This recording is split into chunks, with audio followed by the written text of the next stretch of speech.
The 1998 Subaru Impreza is an all-wheel drive sedan which quite frankly needs no introduction, as it is arguably the single most easily recognizable rally car in the world.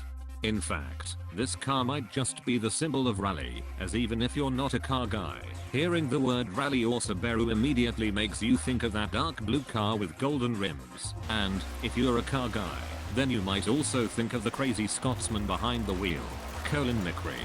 This crazy Scotsman is widely regarded as being one of the all-time rally greats.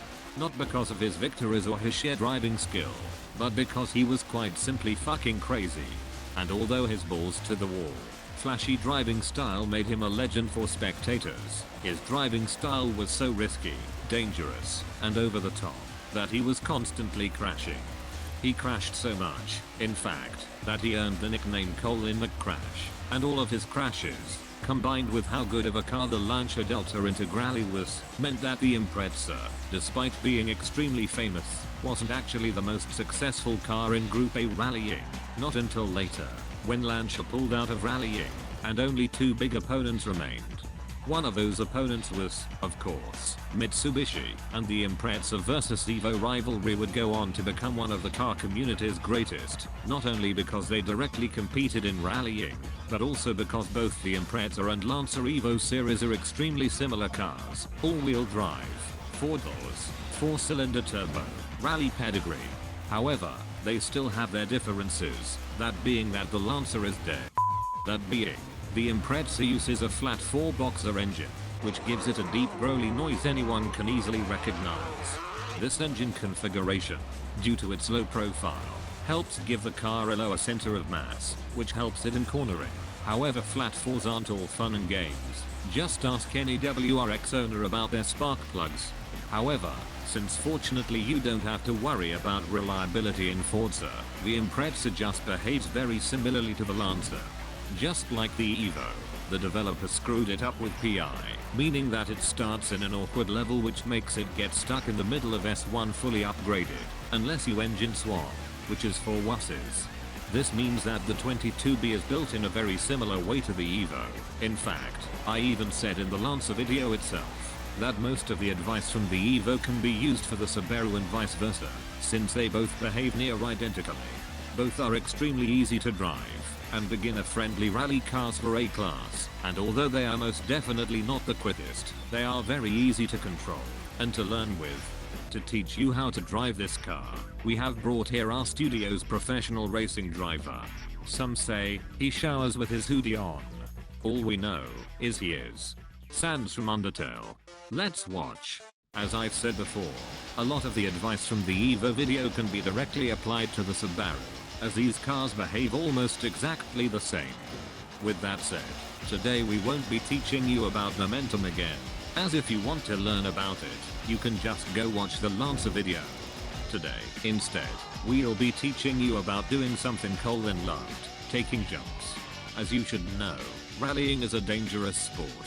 Mostly due to the fact that you're driving on bike lane-sized roads with low grip, but also because these roads have jumps, which are for the most part, exclusive to rally, and as fun as they are, they can also be the main difference between getting to the finish line, or ending up on your roof.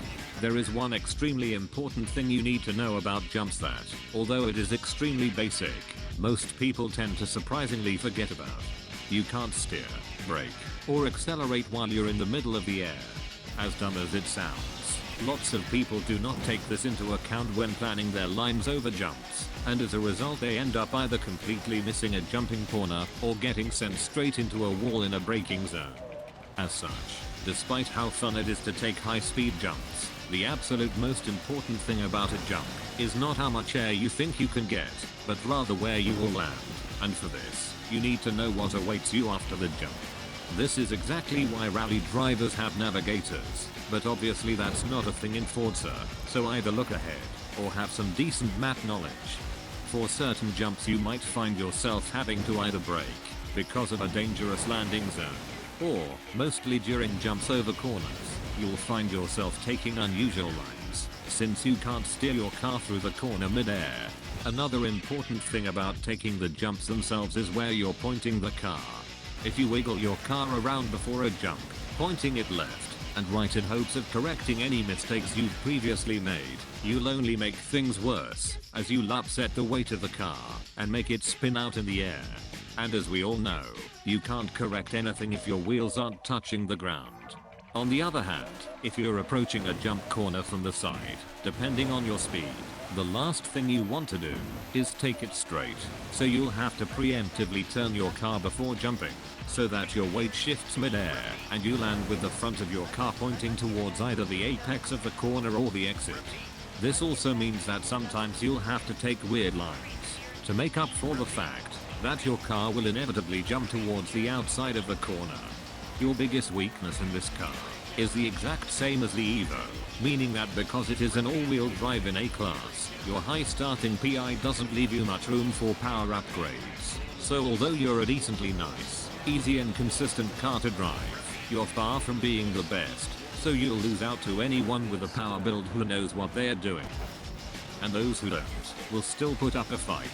Also, you might notice just a tiny bit of understeer on this car sometimes. However, that is intentional, as not only is understeer a lot easier to correct than oversteer, but since you're driving on loose surfaces, the car tends to oversteer anyways, and this car is meant to be a newbie car. Now that you've mastered all of this, it's time to move on to the car itself. Thank you for showing us how to drive. Sans from Undertale. As I've said before, fully upgrading the Subaru will unfortunately just leave it at the middle of S1. Additionally, much like the Evo, both this issue and the tune applies to all of the Impreza models, as they all behave very similarly. Before you get any parts, first of all, you absolutely must get mud flaps, as this is a rally car, and without them, you would kick up lots of mud and gravel towards spectators, which is rude. If you want, you can also get some fog lights, but personally I don't like the default Forza ones.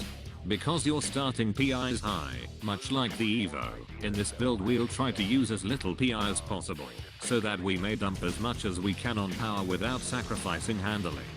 First of all, because you're a rally car, you obviously want to get rally tires. Although you're all-wheel drive, make your tires as thick as you can only on the back, since this won't increase your PI unlike in the front. Likewise for track width, upgrade only the back. All drivetrain parts are important, so make sure you get that race clutch, transmission, and differential. Hopefully we'll have enough PI for a driveline later. Get race brakes, rally suspension, and anti-roll bars. Next up, since handling is so important in rally, get a roll cage, as not only does it improve car handling, but it also reduces your PI. And lastly, because you're a fat heavy all-wheel drive, get race weight reduction. Next up, for your engine upgrades, although camshafts are always important in Forza, the last things you want when you're rallying is turbo lag, or a lack of torque, so get a race turbo, followed by sports camshafts. If you've done everything correctly, you should be at 800 PI, which should be enough to get you some nice looking rally rims, or even the Sims rear wing, if you want your car to look more like a GC8 instead of a 22B. But if you don't want any of this, then just go back to the engine and get a street flywheel, followed by a visit to the drivetrain to get a driveline, if you can. Now that your Group A rally car is ready, it's time to repair it for the 500th time this week. Thanks Colin. For gearing, adjust your final drive towards acceleration until your top speed is 150 miles per hour, or 240 kilometers per hour. For alignment, get -1 camber in the front and -0.7 in the back, followed by 0.12 out at the front and 0.12 in at the back. If you want, you can lower your ride height a little, but I wouldn't lower it below 6. For braking, set your balance to 40% on the rear and your pressure to 110%. And that's it. If you feel like all of that was too complicated, you can just download the tune from my Forza storefront. My gamer tag is Flamethrower XXX. Now that you're ready to dip your wheels in a bank and flip your car about 500 times afterwards, go get some podium finishes. And remember that although this car is by no means bad, it's nowhere near being a strong car. As I've said, it's just a beginner's car for getting to grips to rallying that can occasionally win here and there. If you want a more competitive A-Class rally car, there's many better options for that, but they are not necessarily easier to drive. Goodbye and thank you for watching.